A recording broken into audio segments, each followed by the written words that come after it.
1871년 영해 동학혁명 당시 울진에는 고 남두령 선생님이 계셨습니다.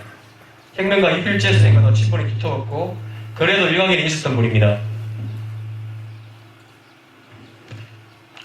고 남두령 선생님은 나라를 구하기 위해 의경으로 모이자는 소문을 작성해서 전파시켰고 이는 전국 각지에 흩어져 있는 동학도들을 모이게 하는데 공로가 크신 분이었습니다. 고 남두령 선생님은 1871년 영해 동학혁명에 가담했다는 이유로 대구 감령에서 물고를 당하셔서 재판 전에 옥에서 사망하셨습니다. 고 남두령 선생님의 아들인 고 남재민 선생님은 아버지의 옥바라지를 하다가 아버지가 사망하시고 시신을 수습해서 울진으로 오지 못하고 너무나 비통하여 한 달 만에 대구에서 사망하셨다고 합니다. 고 남일령 선생님은 죽은 동생 고 남두령 선생님과 조카인 고 남재민 선생님의 장례를 치르면서 예절한 마음으로 혼을 부르고 추모하기 위한 제문인 제망제 칠서문을 만들었습니다.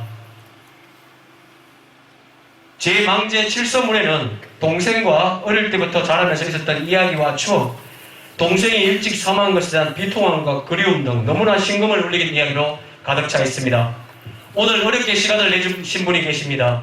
고 남두령 선생님의 후손인 남상균 선생님을 모시겠습니다.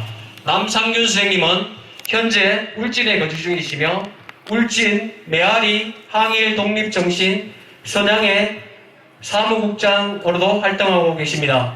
남상균 선생님으로부터 제망제 칠서문 관련 추모사를 들어보도록 하겠습니다. 힘찬 박수 부탁드리겠습니다.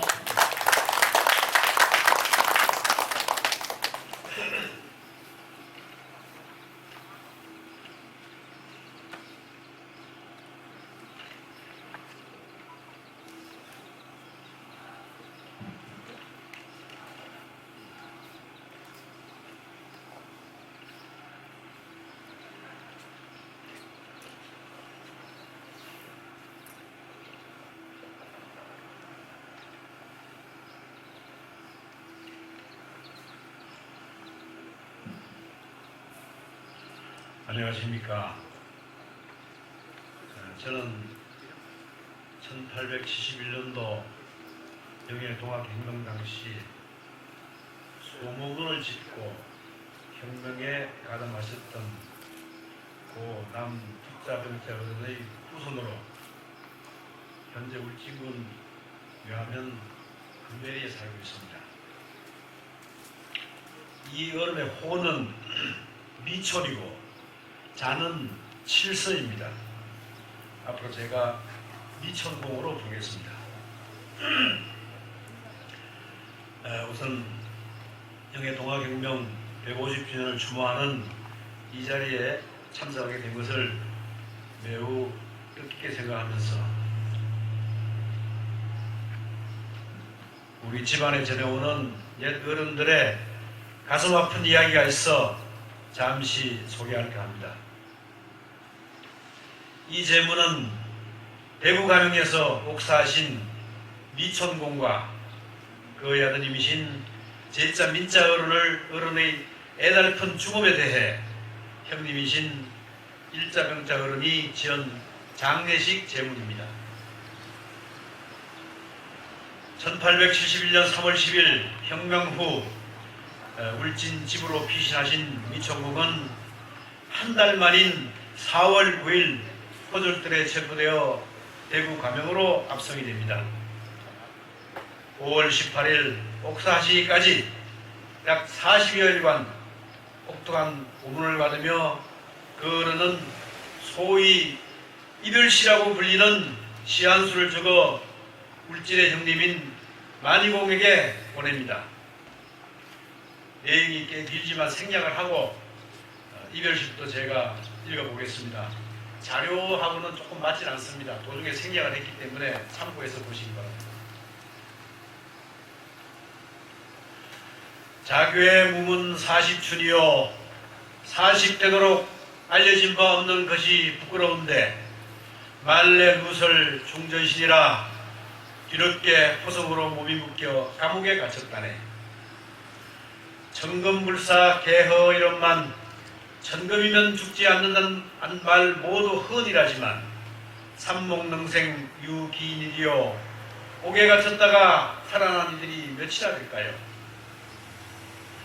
연옥 소음 영본의인가 옥중에 시는 소리가 영예의 본 뜻이런가 소수대업 갱상신이라 불원처럼 마주해 오니 이 마음도 슬프군요.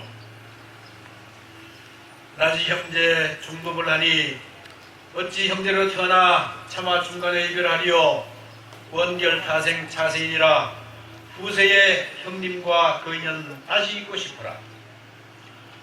원생 추억 하처처요 원통한 목살이 여름에도 서늘하기만 하고 남두 근본 효양저라 남극성 북극성 새벽녘에 낚게 떠 있구나. 억제유서 간부간하니 아우는 형님 그리워 기러기 편에 편지 전하니 사감몽 반신계라 집 생각에 잠 못 들고 닭 회치는 소리 들리는구나. 생전 미결 번방 모여 생전의 번방처럼 어머니와 이별도 못했고 사거 가면 왕윤처라 죽고 나면 왕윤의 아내처럼 슬퍼하겠지요. 고택 가성 수선 보여 옛 집의 명성을 형님 잘 보존해 가세요. 참상종착 각동서라 참성과 상성처럼 동쪽 서쪽으로 떨어졌군요. 이런 편지를 받은 형님 만해공께서는 화답시를 지어 편지 한 통과 동생에게 보냅니다. 식기는 자료를 참고하시고 여기서는 시간상 생략하겠습니다. 그리고 편지 한 통을 지어 눈물을 흩뿌리며 그에게 보냈다. 여행으로 하늘의 해가 다시 비추이면 참으로 구차한 실로라기 같은 그의 목숨을 이어서 혹시라도 서로 볼 수 있지 않을까 생각했다. 그러나 얼마 지나지 않아서 어찌 이렇게 나쁜 소식이 전해졌단 말인가. 그의 몸은 타양의 귀신이 되었고 거기에 더해서 그의 혼백조차 수습하지 못했다 하니 이것이 무슨 별난이고 이것이 어찌된 일이란 말인가. 더군다나 신체와 발부는 부모로부터 받은 것이니 부모께서 이를 온전히 해서 내려주셨으니 자식은 이를 온전히 해서 돌려드려야 효도를 할 것이다. 그러나 그들은 이 천공과도 같은 몸을 아끼지 않고 형벌을 당해버렸으니 무슨 얼굴로 저성에 계시는 돌아가신 부모님을 대할 것이며 저성으로 가서 어떻게 말씀을 드린단 말인가. 아, 너 재민이여. 여기서 재민이라 하면 미천공의 아드님으로 당시 22살이었고 아버지가 대구 가명에 갇히자 옥바라지를 위해 대구 가명주의에 계셨습니다. 5월 18일 아버지가 돌아가시자 죽음을 수습해서 울진으로 오지 못하고 비통한 마음으로 한 달도 안 된 6월 14일 대구에서 돌아가십니다. 아, 너 재민이여. 나이 겨우 15세 2등으로 향시에 합격했는데 제주와 기회가 일찍 이루어졌고 문사가 절묘했을 뿐 아니라 시경과 서경 주역을 단번에 두루 외웠다. 시구와 사와 율시를 여러 지나 옮겨 적어서 서고에 쌓아두고 밤을 새워가며 이를 읽었다. 천리를 날리는 말로 크게 발걸음을 뗄시라 기대를 모았고 큰 나무로 자라서 아름다운 꽃을 피울 것이라 생각했으나 불행하게도 어부의 병을 돌보에 있어서 죽을 힘을 다했고 아버지를 대신해 옥살이를 하며 그 억울함을 하소연하였다.